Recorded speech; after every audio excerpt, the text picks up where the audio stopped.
At the Edinburgh Fringe Festival this week, it has come to the attention of organisers that the 9/11 first-class cabin experience has not been allowed to go ahead this weekend. The immersive experience involves the simulated takeover of a commercial airline flight which takes place on September 11, 2001. Concerns over the show were raised when 54-year-old Mark Wahlberg entered the immersive experience on Friday. It is reported that he incapacitated several of the cast members, leaving 3 hospitalized and several punters deeply traumatized. Mark Wahlberg had this to say. When I got put into that situation, I had a duty to prove that if I was in that first-class cabin on 9/11, things would have gone down differently. And they did. And now for the weather. Thank you, Ed, for that slightly concerning news, but well wishes to all involved. Time for the weather.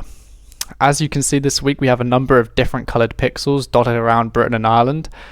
Starting off down south, we have yellow pixels forming around London, along the Thames, reaching across into Reading.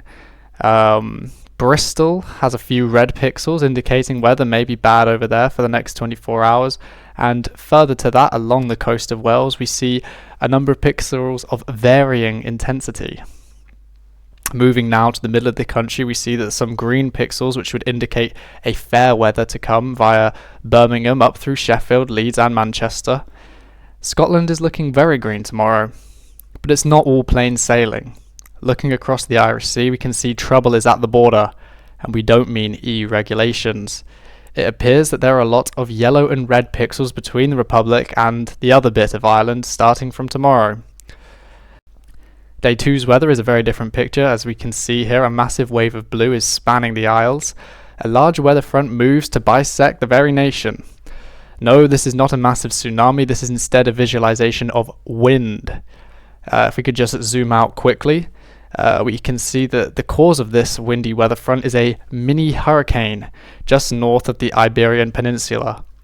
In fact, we can see that sand from the Sahara Desert, just here at the bottom of the screen, is set to join the storm to create a micro sandstorm set to hit Land's End in the wee hours of Friday morning. Day 3, weather is looking very grey with a large blue streak painted across the land, which I believe is meant to represent a chance of showers. We can see this streak of showers will be hitting mostly in Wales and Ireland this week. Eagle-eye viewers will also note that certain lucky areas will be hit with golden showers.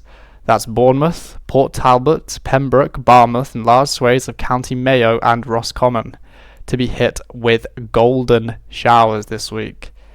Weather day 4 even. This is day, here we go now. Day 4, so that means green is rain.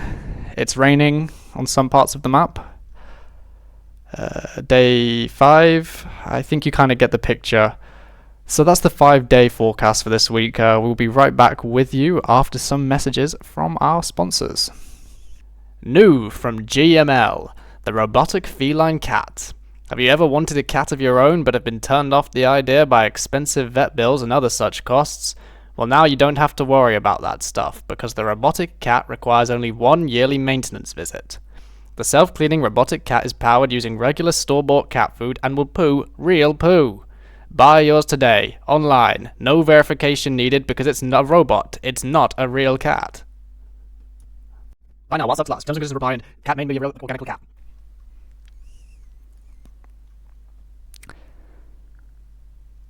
Welcome back. It is now time for Riverwatch. As we all know, there is a national no swimming notice for the foreseeable future amid fears of sewage contamination.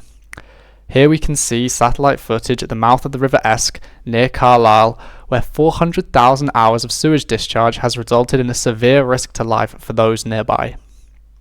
Moving on now, we have Morecambe Bay, where 2.4 billion litres of sewage has been pumped into the ocean due to understaffing at the Windermere facility. Improvements in Liverpool have been seen this week, with just 500 million hours of sewage released into the Mersey, which is down from 600 million last quarter. And finally, a developing situation in Gloucester, with what locals are calling a tsunami of waste matter surging down the River Severn here.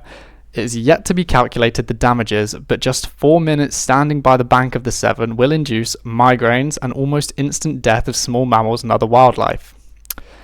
In lighter news, the big six water companies have announced a record-breaking quarter with profits exceeding £4.2 billion, earning substantial bonuses for each respective CEO. Now, as we all know, the country is at the brink of nuclear war, and The Express have recently published a handy list of Putin's most likely civilian and military targets. It's important to add at this point in the broadcast, you should feel very, very afraid. You may pause the broadcast now to see if you fall in one of these danger zones, and if so, it's important that you find out where your nearest bunker is. You may now be asking, help, I live in one of these areas, and what happens if I can't get to one of these bunkers? Well, dear viewer, the beloved people at eMove, an increasingly popular real estate agency, has got you covered. Their advice? Move house. Now. With the help of a scientific board of nuclear specialists, they have published this new map which highlights what areas will be safe from the upcoming nuclear holocaust. Now is a great time to move to Dumfries, Whitby, Skegness, Aberystwyth, Cornwall, or any other of these marked areas. Potentially now is the perfect time to buy in some of these more affordable areas, says CEO of eMove, Russell Quirk. A nuclear war could see these areas grow in value, as demand for a house still standing outside of an impact zone will increase in value. Stellar market analysis, Mr. Quirk. I think I'll be looking for a quaint little purchase in the heart of Skegness to avoid the nukes. And on that bombshell, it's all from me. Thanks, and tune in next week for more weather and news where you are. Bye bye.